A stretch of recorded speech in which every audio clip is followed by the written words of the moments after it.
Kita tunggu sebentar ya, sampai ada yang muncul.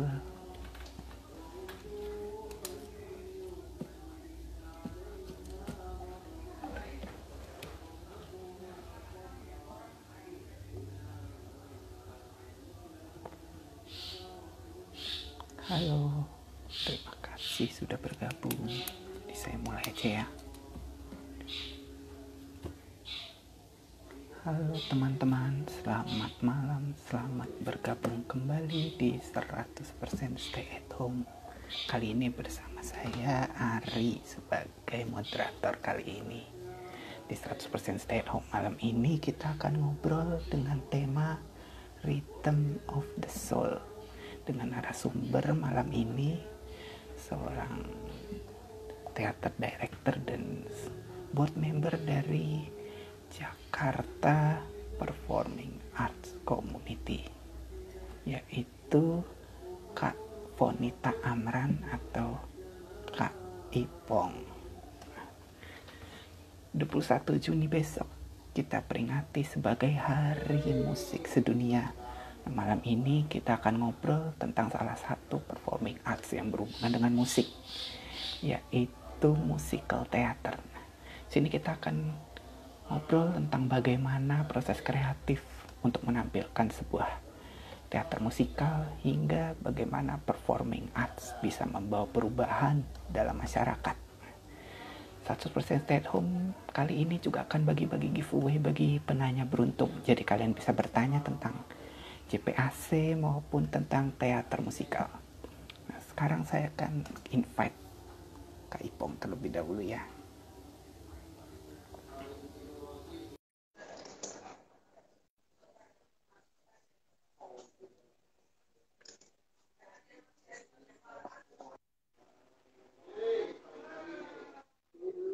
Halo. Halo, Halo Kak Ipong, bisa kedengeran Kak?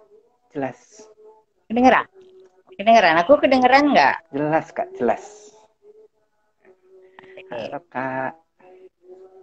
Apa Baik kabar? Kak Ipong. Kak Ipong gimana kabarnya hari ini?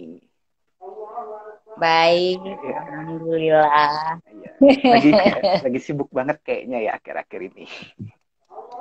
Oh iya, akhir-akhir ini soalnya kita lagi nyiapin buat apa launching yang production kita terakhir. Gitu. Eh, ya, ceritanya ntar Karena kali ya. ya ntar ceritanya Kak. Nah, sekarang sebelum kita masuk ke topik, boleh Kak Ipong memperkenalkan dirinya terlebih dahulu secara Oh, singkat, terus kemudian oke. Baik. kegiatannya sehari-hari apa? Silakan Kak. Oke. Aku Vonita Amran, biasa dipanggil Ipong. Aku itu kayak ada dua pekerjaan nih kayaknya jadinya deh yang pekerjaan hati sama pekerjaan yang menghasilkan uang gitu. Oh, Kalau kalau my day job itu adalah aku eh, program manager di The Conversation Indonesia untuk mengembangkan fellowship untuk scientist. Terus, tapi kalau misalnya off my day job itu aku adalah stage director dan anggota board di Yayasan Jakarta Performing Arts Community. Gitu. malam ini kita mengundang Kak Ipong sebagai salah satu board member di Jakarta Performing Arts Community. Nah, teman-teman tuh mungkin ada yang belum pernah dengar Kak, Jakarta Performing Arts Community itu apa sih Kak? Nah, boleh ceritain coba Hmm. Kak Ipong. Oke, Jakarta Performing Arts Community itu atau JPAC ya kita biasa manggil apa kita biasa nyebutnya itu kita tuh adalah yayasan non profit gitu yang punya fokus di pemberdayaan melalui seni pertunjukan. Terus pemberdayaannya tuh lebih ke perempuan dan juga pemuda gitu. Kesempatan apa keanggotaan yang JPAC itu terdiri dari relawan, jadi volunteers in so many background gitu, berbagai latar belakang background yang yang macam-macam lah, dari pekerjaan, terus juga dari nationalities gitu. Itu kita ini banget gitu loh, bervariasi banget. Dan yang pasti sih kita semua sama punya satu semangat, yaitu kayak create, we love to create, dan kita suka to perform. Dan setelah itu, setelah perform dan create, kita itu memberikan sesuatu kembali lagi ke masyarakat, atau we give gitu. Itu ininya kita sih. Terus Gepek tuh didiriin tahun 2014. Terus sampai sekarang tuh udah menggelar 12, oke, sekarang 12 produksi teater gitu. Dan penonton kita tuh udah ya mencapai lebih lah 15 ribuan gitu. Ya gitu deh. Performing arts yang Secara singkat ditampilin tuh apa sih, Kak? Kenapa? Performing arts yang ditampilin apa aja di JPEG? JPEG ini performing arts yang ditampilin kebanyakan musikal sih. Jadi memang pada saat itu terbentuknya karena sama-sama foundernya itu menyukai musikal gitu. Namun makin ke sini juga kita membuka diri untuk ke format seni yang lain.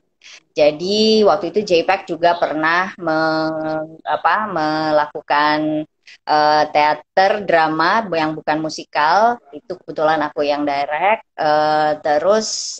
Dan kita juga nggak menutup kemungkinan kalau misalnya ada performing art lain seperti tari misalnya, balet misalnya, contemporary atau yang lainnya. Yang penting adalah tempat kita buat berkreativitas dan mengekspresikan seni. Gitu. Oke. Nah, sekarang kita masuk ke topiknya nih, Kak. Nah, pertama aku mau nanya pertama itu, saya mau nanya bagaimana sih proses kreatif sampai sebuah teater atau teater musikal itu bisa sampai tampil. Bisa cerita secara singkat, Kak? Boleh. Macam-macam sih. Macam-macam. Aku rasa setiap director atau setiap produser itu mempunyai suatu proses yang masing-masing gitu ya, punya kekhasannya masing-masing gitu. Tapi kalau misalnya untuk production aku itu dan kalau misalnya production juga biasanya akan berbeda dengan production yang amatir sama production yang profesional gitu, karena kita banyaknya adalah semua anggota kita adalah relawan, volunteer, jadi kita memang membuatnya gitu dengan kacamata amatir, bukan profesional gitu. Nah, kalau proses aku itu biasanya itu aku yang start biasanya. Dengan aku biasanya ketemu naskah yang sangat menarik perhatian aku. Terus biasanya tuh naskah yang thought provoking atau yang ada pesan moral, bukan moral, pesan sosialnya apa segala macam, pesan moral sih, pesan sosial. Dan itu biasanya aku suka yang sedikit kompleks gitu loh ceritanya. Nah, kalau misalnya udah kayak gitu, terus aku punya PR sendiri tuh biasanya. Biasanya aku susun cerita yang seperti apa sih yang aku ingin sampaikan gitu loh. Bagaimana memproses atau menyampaikan si penulis, ya, karena kan skripnya itu adalah dari penulis, itu bisa tersampaikan sesuai dengan dunia yang ingin aku sampaikan. Gitu. Jadi mulailah aku membangun sebuah dunia imajinasi ini sendiri aja gitu, dengan baca skrip berulang-ulang segala macam.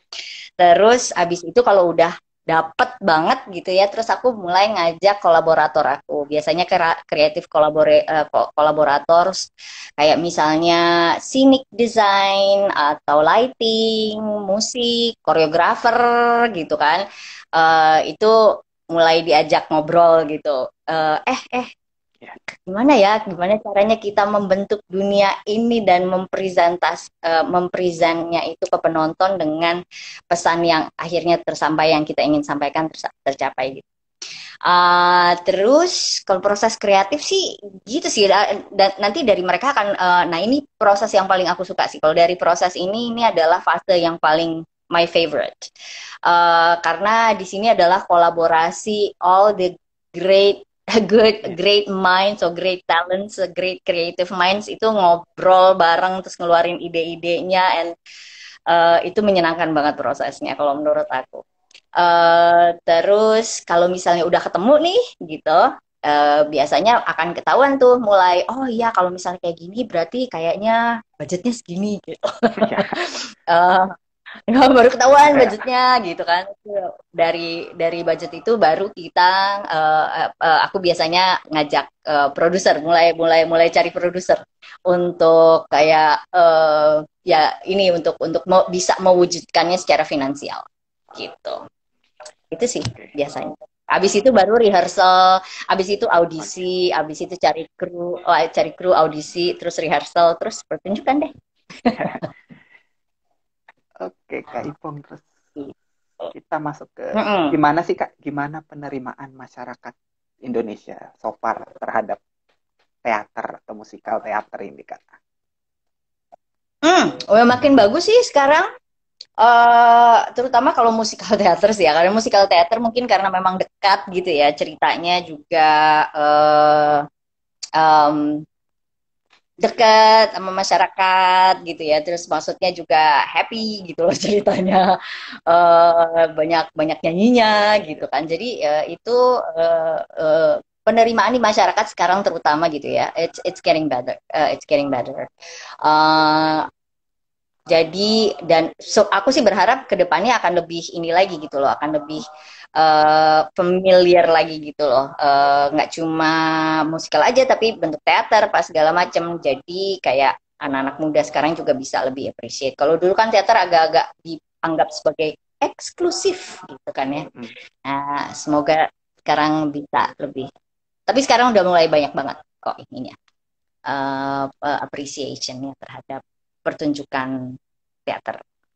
Ya. Terutama musikal teater tuh kayaknya kalau ngelihat kayaknya vibe positif, positif vibe banget sih. Vibe-nya jadi pancarkan Hmm. positif gitu. Senang ngelihatnya Kak. Terus Ada juga sih yang depresif, ya sih ada. ada. Tapi kebanyakan kayaknya nyarinya yang positif lah yang buat refresh gitu. Bener Kak. Terus kalau misalkan pre-pandemi gitu Kak, orang-orang kalau mau cara menemukan mereka, cara untuk nonton. Nah, nontonnya kemana sih Kak? Nyarinya gimana gitu, nyari tiket. Kayaknya mungkin sekarang lebih gampang sih ya. Iya. Nah, Kalau dulu tuh sering banget sih, tapi kan kita udah ada sosmed, ya udah ada Instagram gitu, iya. jadi agak lebih gampang sih untuk ngasih, untuk menemukan informasi gitu loh. Bahkan di pre-pandemi tuh, kayak misalnya ikut-ikut aja, akun akun teater gitu, kayak misal Teater Koma, terus juga JPEG, Iya. terus banyak banget kok komunitas-komunitas Jack Movin, terus Jaksikal, itu banyak sekali, komunitas-komunitas teater atau komunitas, pertunjukan yang biasanya emang bikin pertunjukan gitu loh, baik skalanya besar ataupun skalanya kecil gitu, bisa dengan gampang sih sekarang Iya. gitu. Nah, kemudian hambatannya Kak, saya mau tanya hambatan permasalahan yang sekarang mungkin dihadapin sama teater di Indonesia Kak. uh Selain pandemi, tentunya pandemik Pandemi. ya. Itu, impact-nya wow banget sih kepada komunitas ini. Kita, uh, aku nggak bisa mewakili ya, karena kita adalah komunitasnya adalah banyaknya volunteer, so we all have a day job. Jadi kita ada seni itu bukannya menjadi suatu mata pencarian kita satu-satunya gitu.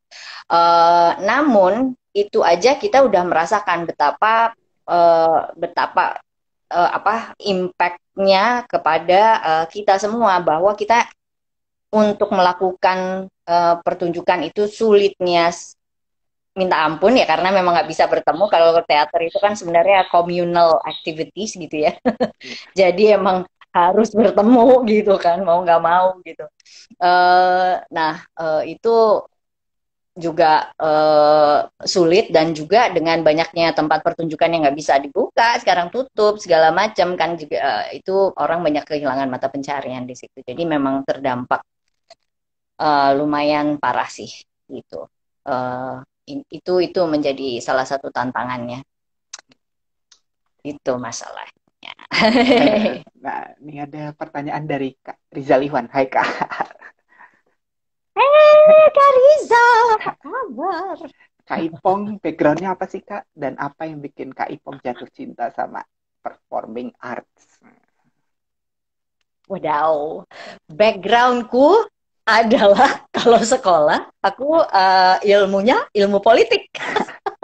Wah,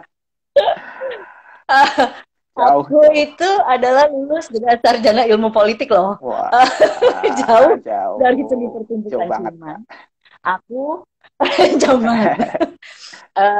Cuman aku itu emang suka banget dari teater ternyata gitu ya.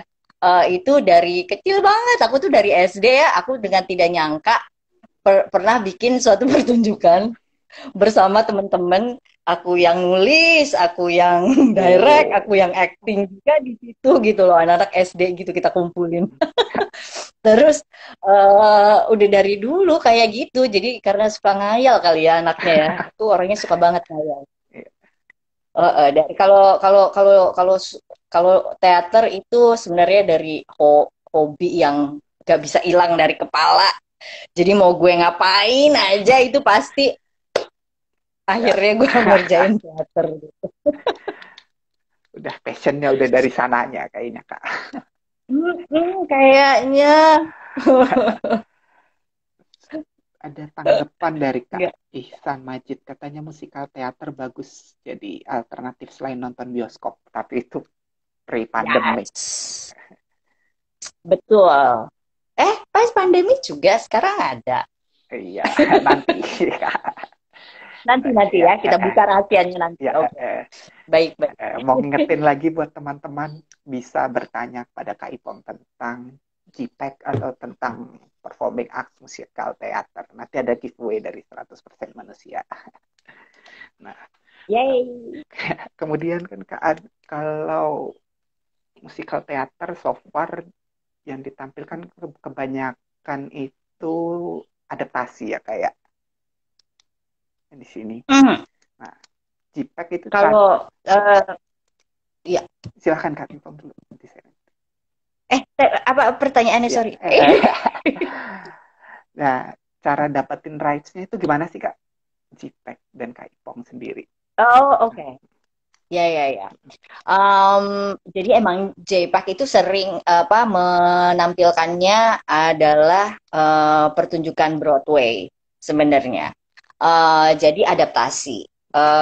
Dan sebelum 2017 itu kita juga kayak orang-orang yang lain gitu ya, kayak komunitas-komunitas yang lain, bahwa kita juga belum mempunyai suatu kesadaran bahwa bahwa pertunjukan seni itu sebenarnya kalau apa orang-orang kreatif yang ada di belakangnya seperti penulis, pembuat lagu apa segala macam, itu tuh adalah suatu karya kreatif yang harus dihargai gitu loh. Kita saat itu belum sampai kayak gitu, tapi setelah tahun 2017 ke depan itu kita mulai menyadari bahwa oh, kita kan sesama pekerja kreatif ya gitu kan. Seharusnya kita saling menghargai gitu loh. So we should be respecting orang-orang yang udah bikin secara susah-susah pertunjukan Broadway ini gitu. Jadinya kita memang harus punya license gitu kalau misalnya mau melakukan sesuatu gitu kan. Jadi itu tuh mulai dari situ kita kalau mengadaptasi musikal Broadway itu kita apply for the license. Jadi kita kita minta izin, terus di approve, dilihat kualitasnya seperti apa, terus kita mendapatkan izin tersebut atau license tersebut, nah terus kita aman deh melakukan pertunjukan itu. Jadi dari sejak tahun 2017 sampai tahun ini kita kalau melakukan pertunjukan pasti adaptasi ya, itu pasti ada izin license dari internasional gitu. Terus kemudian ada gak sih Kak rencana buat nampilin original screenplay gitu Kak? Ada. Ya lagi mau Ada ya? dibuat tapi nggak tahu kapan jadinya, ya Allah. Itu keinginan itu pasti ada banget sih, itu that has been my, sebenarnya dari sejak aku mulai coba direct itu di in the back of my mind gitu ya, di belakang pemikiran aku selalu aduh pengen deh mempunyai ada terinspirasi gitu loh, cerita ini itu kayaknya bagus kalau misalnya disampaikan, terutama kalau memang aku itu pertunjukan yang, jadi kayak yang aku cerita waktu tadi di awal IG live ini adalah ya memang aku kalau cari naskah itu adalah yang mempunyai sesuatu yang thought provoking atau yang membuka kacamata orang supaya bisa melihat lebih luas lagi dan punyai suatu muatan sosial tertentu. Jadi kayak waktu aku direct West Side Story waktu itu adalah sebagai jawaban atas kondisi atau situasi um, yang situasi yang sangat ini gitu ya, rasisme gitu yang terjadi di Jakarta waktu itu gitu loh, antara atau diskriminasi yang bahkan sampai violence gitu, termasuk marginalisasi beberapa kelompok minoritas, dan itu juga karena aku ingin protes karena kelompok temen aku itu di persekusi gitu loh, dengan ya gitulah, perbedaan pendapat pas segala macam, menganggap bahwa pilihannya mereka itu merupakan suatu dosa atau apalah terserahlah apa yang ingin diomongin, tapi itu jadi itu menggerakkan hati aku untuk membuat sesuatu yang memberikan suatu tampilan gitu atau suatu gambaran sama masyarakat gitu untuk ini, tapi tidak dengan cara menggurui, itu dia gitu ya, aku agak-agak suka takut gitu loh kalau menggurui, because aku juga bukan seorang yang ahli dalam apa, tapi ini ada suatu ketidakadilan and I want to speak up about it. Dan bagaimana caranya untuk supaya orang bisa enggak merasa digurui, yaitu melalui performing arts itu. Pada saat itu aku memutuskan untuk membawa pesan tersebut melalui cerita West Side Story yang emang bercerita mengenai perbedaan itu juga gitu loh. Perbedaan ras gitu, perbedaan budaya dan lain-lain sebagainya. Kayak gitu. Terus iya, dan yang kedua waktu itu aku mementaskan drama bukan musikal. Untuk untuk memulai atau menginitiate dialog mengenai sexual abuse gitu. Waktu itu kita terlibat barengan di 16 Days of Activism waktu itu, dan kita satu-satunya pertunjukan yang live. Jadi bukan film tetapi pertunjukan teater. Waktu itu aku membawa naskah dari David Harrower, namanya Blackbird, itu mengenai pengalaman seorang perempuan yang di abuse pada saat dia umur 13 tahun. Kemudian dia balik lagi untuk mengkonfrontasikan itu kepada orang yang nge-abuse dia itu. Namun di sini terjadi sedikit nuansa yang sedikit membingungkan, bahwa apakah benar yang abuse itu abuser atau yang di-abuse itu betulan di-abuse. Nah ini adalah suatu hal atau kondisi di mana kita akhirnya melihat bahwa pentingnya untuk memperhatikan consent, terus di mana batasan, apakah bisa dibilang kalau misalnya hubungan antara anak umur 13 tahun dengan pria yang jauh lebih tua itu, walaupun mereka saling sama-sama suka, bilangnya adalah to consenting people but not adults. Nah, itu apakah where does the batasan apa, where does the line lies gitu. Nah itu suatu naskah yang sangat menarik dengan muatan pesan yang bikin mikir banget dan membuat kita juga melihat bahwa tidak semua keadaan itu bisa dilihat dengan black and white gitu. Nah, itu aku suka banget untuk bisa membuat kita berpikir sih melalui itu. Iya gitu. Aku ngomong dulu. Nggak apa-apa. Nah, kemudian tadi kan tentang pementasan yang membawa pesan hak asasi ya, Kak. Tadi Kakak sebut Blackbird. Terus kemudian ada lagi Les Miserables, ada Rent, Ya, ada ya, Dreamgirls. ya, Nah, itu ya. gimana menurut Kak Ipong tentang Ya, naskah itu? itu keren banget. Harusnya kita juga bisa nih bikin nih orang Indonesia.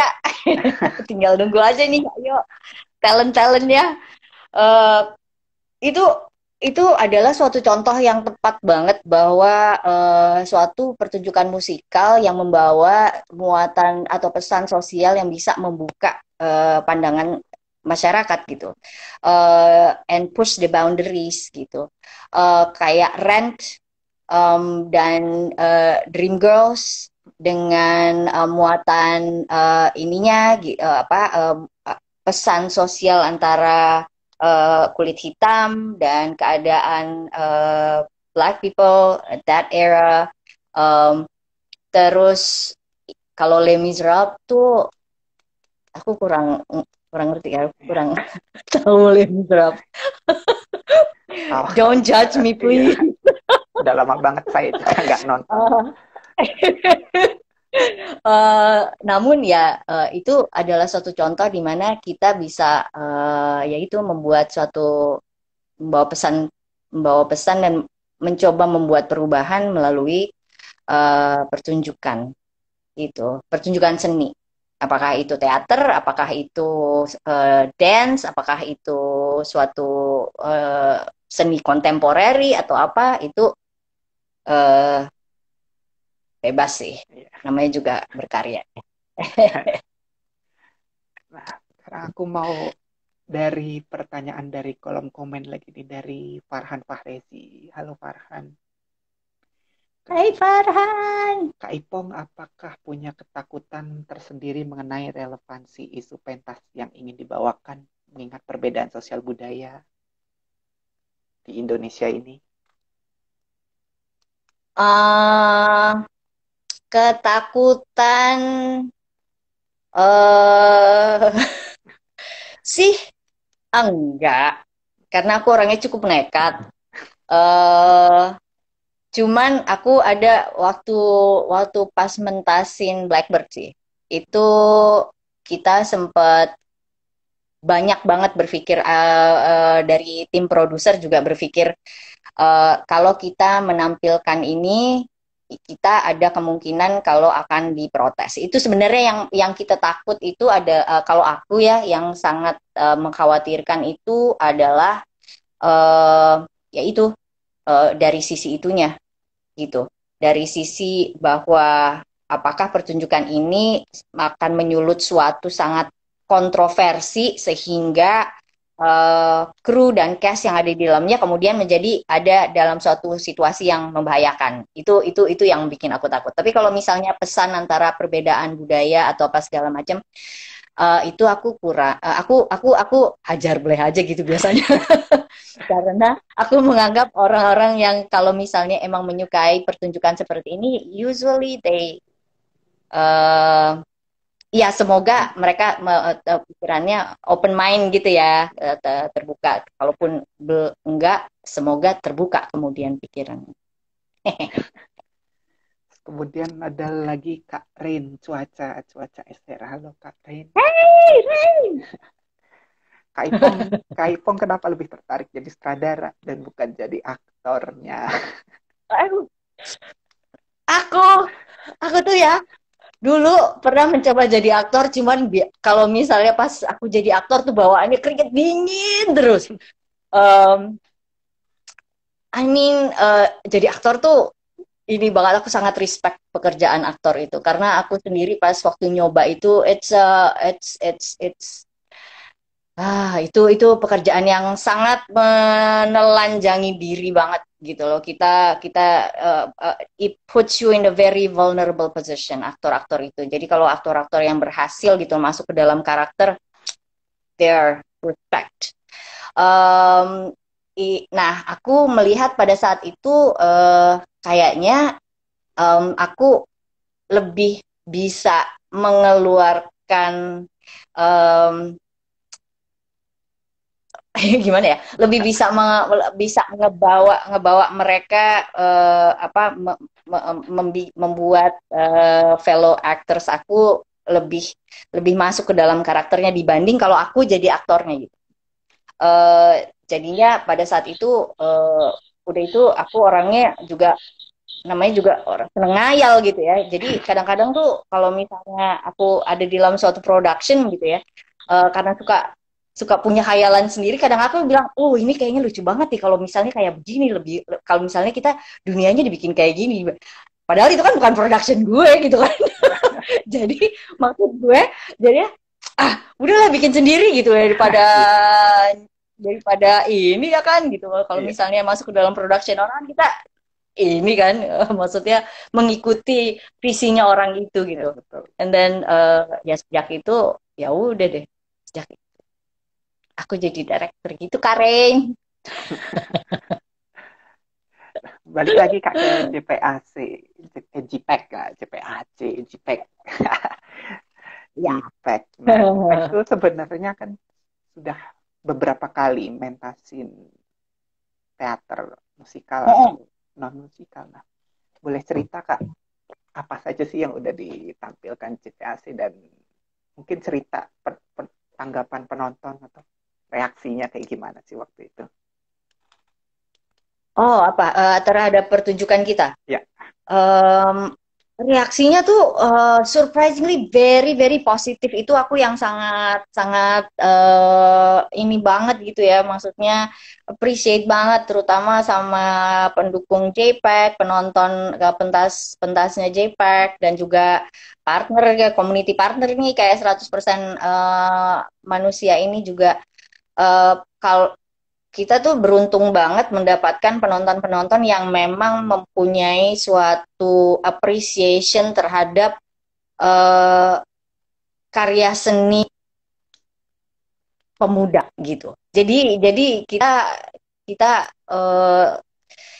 selalu beruntung banget selalu selalu mempunyai tanggapan yang sangat positif terhadap apa yang kita kita jalankan. Dan yang paling memorable banget nih aku pengen cerita aja sih. Pas lagi bikin Blackbird itu aku sampai pengen nangis sih. Pas waktu kita selesaiin pentas gitu ya, ada yang datang nyelamatin aku, apa yang datang ke aku terus bilang makasih udah bikin ini, makasih udah memulai dialog ini sehingga kita punya tempat untuk sharing. Itu aku tersentuh banget di situ, dan di situ aku langsung menyadari bahwa kita bisa jadi platform di mana kita menjadi lingkungan yang aman untuk orang bisa saling sharing apa yang menjadi bebannya mereka pada saat itu. Itu adalah mengenai victim of sexual abuse gitu. Dan itu merupakan suatu privilege dan honor banget buat aku yang dan ya ya itu deh maksudnya. Jadi itu adalah satu tanggapan-tanggapan positif seperti itu yang bikin makin semangat lagi untuk bikin yang lebih seru lagi. sekarang kita lagi keadaannya lagi sulit ya Kak, lagi pandemi. Nah, padahal mungkin Iya. sekarang penontonnya mungkin lagi bagus-bagusnya lah, lagi eranya lagi baik-baiknya sebelum pandemi, penonton lagi banyak, lagi peminatnya lagi banyak. Nah, penyesuaiannya gimana sih Kak? Lagi pandemi, dari tiba-tiba itu terus di-cut semua, apa pindah ke online atau Iya. gimana? Iya, jadi pindah ke online sulit. Aku ya kalau secara jujur aku sih karena aku penggemar yang old school gitu. I love live theater. Dalam artian itu aku sangat menikmati keadaan di mana aku masuk ke gedung teater, terus bisa ngelihat energi penontonnya tuh yang excited pas masuk ke gedung teater, mereka nunggu, terus mereka ngobrol sama sesamanya, terus ada musik apa, ada orkestra lagi apa namanya, lagi nyoba-nyobain apa instrumennya itu, dan ada cast yang lagi warm up pas segala macam itu menurut aku adalah it's where I'm at the happiest place. Jadi pada saat kemudian kita nggak bisa begitu, gue stres. Tapi kemudian kalau menurut aku pandemi ini bisa ngebuka suatu pintu kreatif atau kolaborasi kreatif yang baru sih, gitu. Jadinya kalau nggak bisa nonton live, ya udah gimana caranya untuk menyampaikan rasa teater itu tetapi ke penonton yang bisa melihat itu secara online. Orang-orang udah banyak tuh nyoba kayak bikin pertunjukan lewat Zoom gitu. Which I always thought itu agak-agak gitu ya. Tapi menurut aku itu suatu hal suatu kreasi yang perlu oke, ini suatu format baru gitu. Terus ada yang bikin virtual pertunjukan virtual gitu. Jadi pertunjukan di shootnya di belakangnya ada green screen gitu. Jadinya bisa bisa bisa bisa menggantikan fungsi scenic design atau panggung segala macam. Terus ada juga yang sekarang aku juga lagi bikin itu adalah suatu bentuk format yang mengeksplorasi batasan antara teater live dan juga sinema, film gitu, yang punyai dua bahasa atau language yang so very different. Well, ya nggak very different but different gitu. Terus kemudian di merging sehingga orang bisa melihat ada ruang yang berkolaborasi antara film sama teater. Nah, itu kita baru selesai syuting kemarin. Dan akan untuk production kita terakhir itu kita akan menggunakan format itu jadinya. Lanjut. Nah, sekarang saya mau lihat pertanyaan lagi, Kak. Oke, baik. Oh iya, mau ngingetin juga teman-teman masih bisa nanya kepada Kak Ipong tentang teater, tentang musikal teater atau tentang Citek. Jangan lupa ada giveaway-nya loh. Nah, ada pertanyaan dari aku bisa dapat. nanti, Kak. Dari Oirio, Kak. Apa pertimbangan Kak Ipong? Siapa ya Oirio ini? Siapa ya? Oirio ini adalah presidennya JPAC. Wah, Hai Rio. Kak Rio. Apa pertimbangan Kak Ipong untuk memilih naskah untuk dipentaskan? Aku kalau milih naskah itu tadi, kalau milih naskah tuh cari yang suka ngulik-ngulik pikiran gitu, yang thought provoking gitu.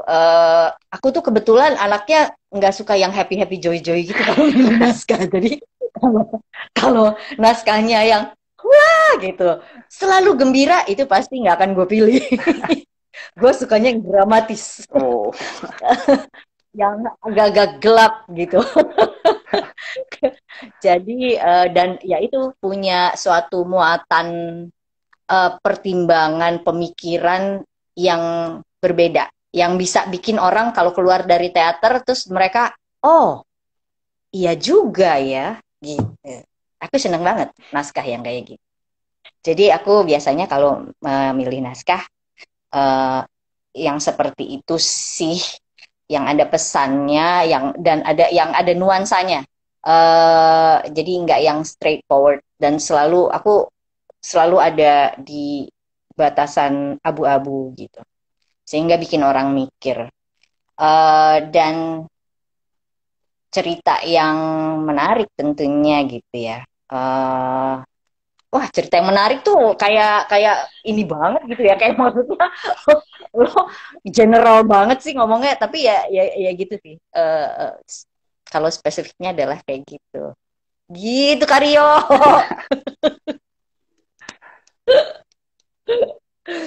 Oke, itu Semoga menjawab. ya. Semoga menjawab Karyo pertanyaannya. Jawaban dari Kak. Itu, nah, kemudian aku mau nanya nih Kak. Aku mau nanya Oke. Kak. Kak Ipong sudah Yes. menghasilkan beberapa karya lah di bidang teater atau teater musikal ini. Nah, dari masing-masing Iya. karya ini ada refleksi tersendiri nggak sih untuk Kak Ipong? Terutama tentang pesan HAM-nya. Oh, banget. Banget, banget, banget. eh Selalu sih. Tapi eh, refleksi yang aku bukan refleksi sih ya, maksudnya ini hasil apa ya namanya, yang sangat bikin hangat hati itu adalah yang waktu yang tadi itu yang aku cerita mengenai what happened setelah pertunjukannya Blackbird gitu. Terus pada saat West Side Story juga mementaskan West Side Story dengan kampanye kita bahwa say no to apa bigotry gitu ya. Apa bahwa perbedaan itu harus bukannya dijauhi tetapi dicoba dimengerti, dipelajari dan kemudian di embrace itu melalui pesan-pesan itu dan juga dari apa kegiatan sosial media kita juga yang mendukung pesan tersebut itu it really warms my heart bahwa pesan tersebut diterima dan dipeluk gitu oleh teman-teman JPEG semua ya, atau teman-teman yang bahkan di luar JPEG gitu. Um, jadi itu makin bikin aku lebih semangat, bukan lebih semangat ya. Jadi maksudnya emang oke, okay, when you do something, it has to be meaningful gitu. Um, Kalau aku at least gitu. Jadi apapun yang aku bawa ingin membawa sesuatu. Dan ini waktu kemarin aku, di apa production aku yang ketiga yaitu Company, itu musical comedy sebenarnya. Jadi itu adalah membawa suatu pesan di mana society atau masyarakat kebanyakan menjudge orang-orang yang masih single gitu. Uh, dan uh, dan tadinya karakternya ya, tadinya protagonisnya itu itu adalah kita pengennya adalah itu perempuan gitu loh, karena dengan konteks bahwa dia perempuan dengan umur tertentu dan masih single itu pasti wah judgementnya banyak banget tuh gitu. Nah itu kita mau naik ini itu tapi ternyata kita nggak dapet license-nya kalau yang untuk karakter cewek untuk yang si protagonisnya ini. Jadinya kita dapetnya adalah license-nya yang karakter cowok. Tapi itu juga maksudnya sangat relevan juga. Cowok juga mau itu gendernya cowok atau cewek, the fact of the matter is society itu masih masyarakat itu masih mempunyai suatu ekspektasi tertentu yang ditempel kepada umur seseorang gitu, dan ada judgement tertentu gitu. Dan pada ke produksi itu aku juga ingin mengangkat bahwa peran dari perempuan di teater itu perlu lebih banyak lagi gitu. Jadi women in theater, dan kebetulan pada pertunjukan itu kita itu emang lumayan banyak kreatif kreatif ceweknya. Scenic designer aku itu cewek, namanya Cahaya Lituayu. Terus props master aku itu juga cewek, namanya Regina Cahaya.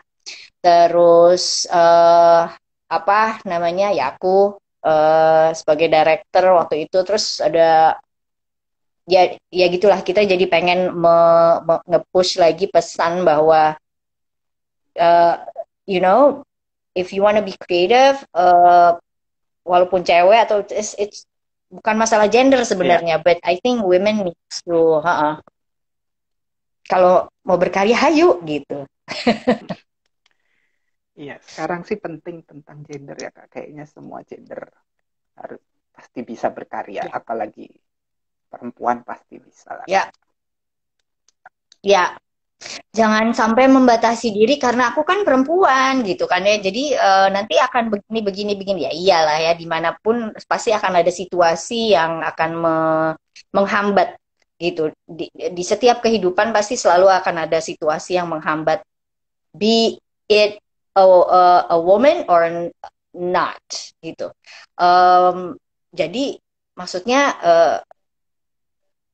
dicari solusinya, jangan dilihat dari kacamata gender sebenarnya kalau menurut Ya. aku, karena perempuan sama kuatnya kok bisa untuk kalau untuk berkarya.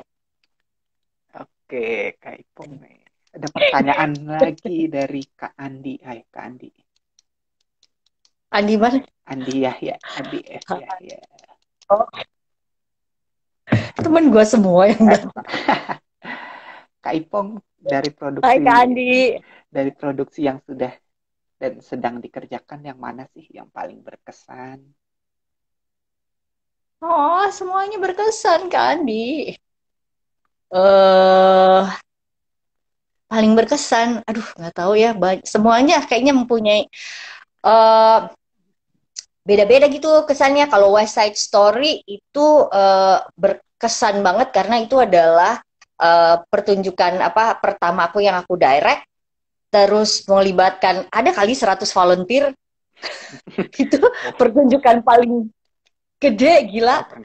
Terus dan itu masif gitu kok, agak-agak kolosal gitu itu pertunjukan pertama gue, itu Oh, berkesan banget tuh. Eh, Terus tapi juga Blackbird punya punya tempat yang sangat spesial gitu di tempat di hati gue karena yaitu pesan, apa pesan yang disampaikan dari pertunjukan itu mengena banget dan kita berhasil membuka ruang yang aman untuk em, sexual abuse victims untuk sharing ceritanya gitu loh. Itu sangat berkesan sama gue. Itu dari sisi situnya. Walaupun kalau dari scale-nya itu tuh kita kecil banget. Kita bikin pertunjukan itu di SAE. Muat gedungnya cuma 75 orang. 75 orang atau 100 orang ya? Lupa aku. Pokoknya kecil deh. Gitu. Eh tapi ya itu, impact-nya sangat terasa. Kemudian company itu juga aku sangat spesial gitu di hati aku karena kini pertama kali yang kita em, membawa pesan atau membawa format yang kalau musikal itu nggak harus ya nari-nari weh yang gimana gitu. Tapi ini lebih membawa pesan yang dewasa dan bikin mikir gitu kan. Jadi ini kebalikan yang biasanya musikal yang diketahui oleh masyarakat Indonesia secara secara umumnya gitu. Dan itu berhasil dan diterima juga oleh masyarakat gitu loh. Jadi artinya memang sebenarnya yang mengkotak-kotakan diri tuh bukan masyarakat gitu ya, kita aja gitu ya. Maksudnya kalau misalnya kita menampilkan sesuatu buat masyarakat yang memang baru gitu ya, I think ya sah-sah aja sih gitu. Maksudnya mereka akan seneng juga gitu. nah, Gitu. aku mau balik ke pertanyaan kita. Menurut Kak Ipong gimana sih performing arts bisa membawa perubahan di masyarakat? Oh, bisa banget membawa perubahan di masyarakat asal uh, uh, Gimana Kak? terus gue mikir, eh untuk merubah secara instan itu akan sulit. Apapun juga yang kita lakukan ya kan sih. Mau apapun, mau melalui film kayak, mau apa kayak gitu ya. Kalau mau langsung berubah instan gitu. Itu ini banget. Aku sih nggak percaya Ya, sesuatu yang berubah instan gitu ya. Eh Tapi kalau kalau pertunjukan teater atau performing arts membuka pikiran orang untuk kemudian berpikir secara berbeda, itu eh, aku percaya di situ adalah peran kita. Memberikan alternatif atau opsi cara berpikir yang lain gitu. Karena banyak sekali kita hidup gitu ya, banyak dengan asumsi-asumsi gitu. Gue dengan kaum minoritas ini gitu ya, eh gue menganggapnya dia tuh adalah kayak gitu gitu. Padahal itu kan asumsi gue gitu kan. Mereka juga melakukan hal itu yang sama. Nah, eh, ada ruang yang nggak yang terbentuk untuk di mana itu bisa sebenarnya diisi oleh dialog gitu loh. Atau juga diisi oleh alternatif pandangan gitu. Nah, pertunjukan teater itu kalau menurut gue adalah mengisi ruang tersebut. Apakah itu membawa perubahan? Semoga, semoga gitu. Kalau enggak, ya paling enggak gue sih berharap dia membuka pikiran. Oke. Benar Kak, Gila, benar. dalam banget sih hari Benar. Minggu ngobrolnya. Oh my God. Nggak apa Kak, biar mungkin lebih sedikit Maaf terbuka ya, pikirannya. teman-teman. Nah, salah satu, nah, tema malam ini kan Rhythm of the Soul Kak. Nah, karena kebetulan besok tanggal Oh, 21 Juni itu adalah Hari Musik Sedunia. Nah, Kak Ipong tuh apa sih oh musik iya. favoritnya? Aduh, aku tuh semua musik kayaknya suka gue. Aku klasik juga suka, jazz suka, terus dangdut kalau bagus suka. Jadi eh, selama musiknya agak-agak narik-narik tali hati itu gue pasti suka. Jadi eh kalau soal favorit nggak ada sih favorit kayaknya. eh aku orangnya yang jenis yang semua semua aku suka gitu. Boring banget ya jawabannya. I'm sorry. Nggak apa-apa Kak, semua orang punya jawabannya sendiri-sendiri. Nah, nih, ada pertanyaan lagi dari komen dari Ihsan Majid. Oh, hai Isan. Kak Ipong mau tanya, ketika ngedirect supaya cast-nya bisa satu kepala dan satu arahan dengan direktornya, adakah treatment khusus nggak sih demi kelancaran pementasan? Hmm, kalau aku biasanya adalah mencoba membawa aktor aku itu masuk ke dalam dunia yang ingin kita ciptakan. Jadi memang kalau di JPEG, jadi sebelum itu kita sebelum masuk rehearsal itu ada yang namanya table read tuh gitu. Nah di table read itu di sini biasanya pertama kali cast ketemu itu aku suka banget untuk mempertemukan cast dengan kreatif kolaborators yang ada di dalam production itu. Jadi nanti the creative collaborators itu akan cerita, oh kayak gini loh nanti dunianya, oh kayak gini nanti warna lightingnya, oh kayak gini nanti ini sehingga cast tersebut dari awal banget udah mulai terbuka bahwa oh kayak gini nih sebenarnya dunia akan gue masukin.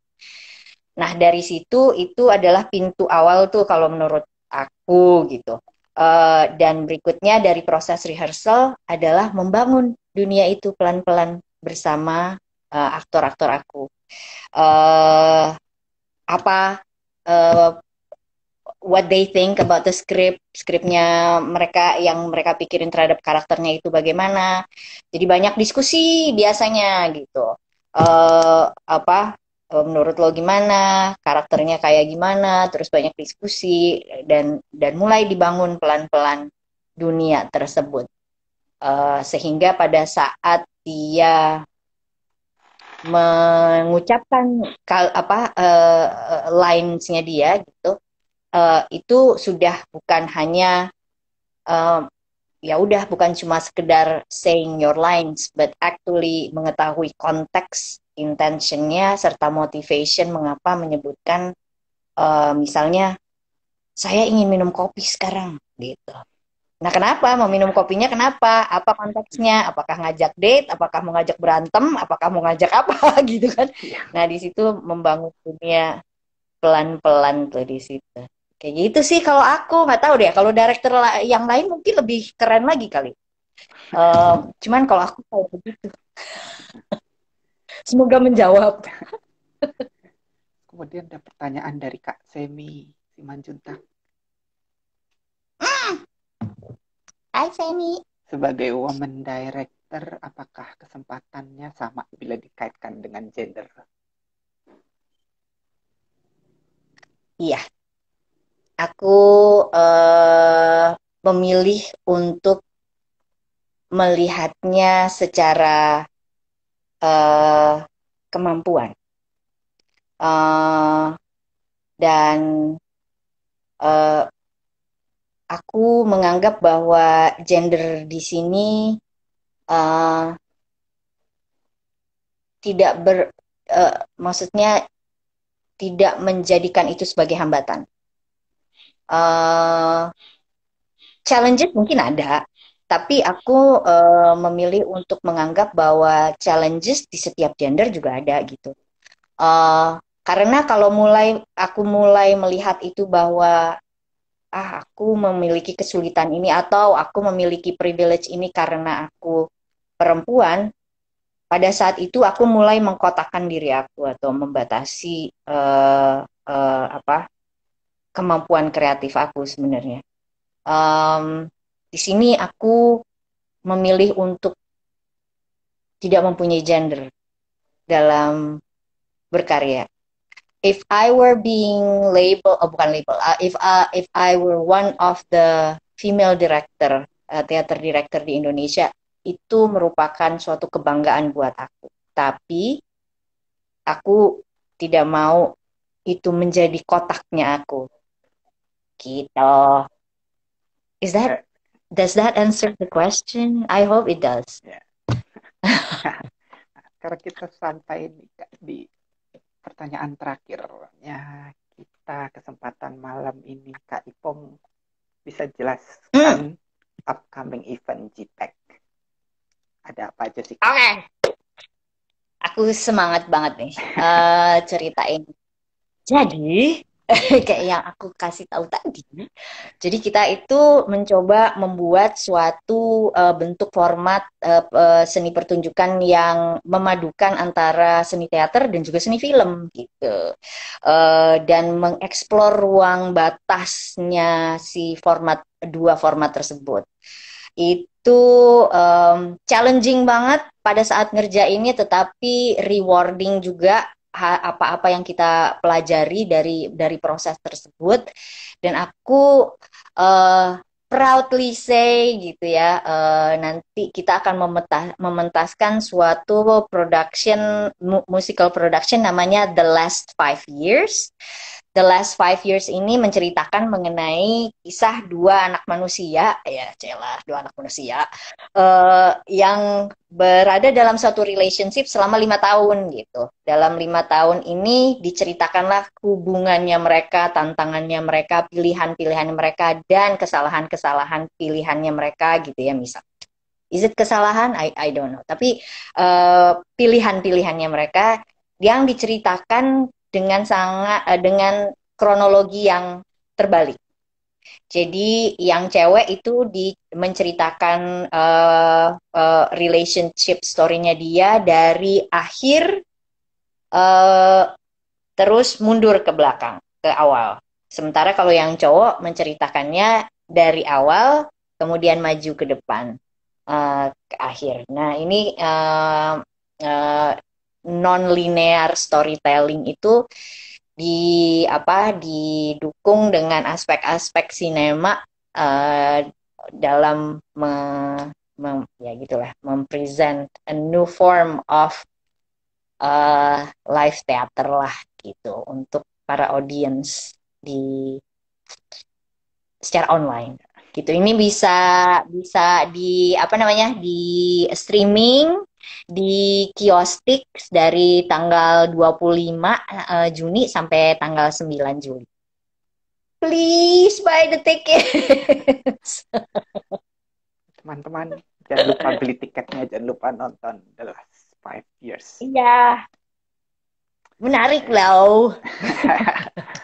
Kak Ipong, malam ini seru banget ngobrol ya kita. Iya, makasih Ari. Makasih banget Kak Ipong sudah meluangkan waktunya malam ini ya. Semoga kita dapat insight baru tentang performing arts, tentang Ya, performing arts dan perubahan dalam masyarakat. Semoga bermanfaat. Makasih banyak semoga. ya. Mari. Semoga Thank Kak you Ipong. 100% manusia. Thank you Ari. Thank you Kak. Good Thank you luck. for having me. Ya, good luck Kak buat The Last 5 Years dan teman-teman JPEG. Salam buat semuanya. Ya. Salam buat semuanya juga. Ya, terima kasih. Makasih. Nah, untuk pemenang. Bye. Nah, untuk pemenang Oh, aku giveaway-nya udah keluar kan ya? boleh Kak. Oh, Oke. oke, aku keluar dulu ya. Ya. Bye. Bye. Nah, untuk teman-teman 100% untuk hadiah giveaway ini nanti dikontak sama tim kita. Nah, kemudian ya sampai di sini. Terima kasih yang sudah menonton dan sudah mendukung 100% stay at home, jaga kesehatan, dan juga jangan lupa protokol kesehatan. Terima kasih, dadah.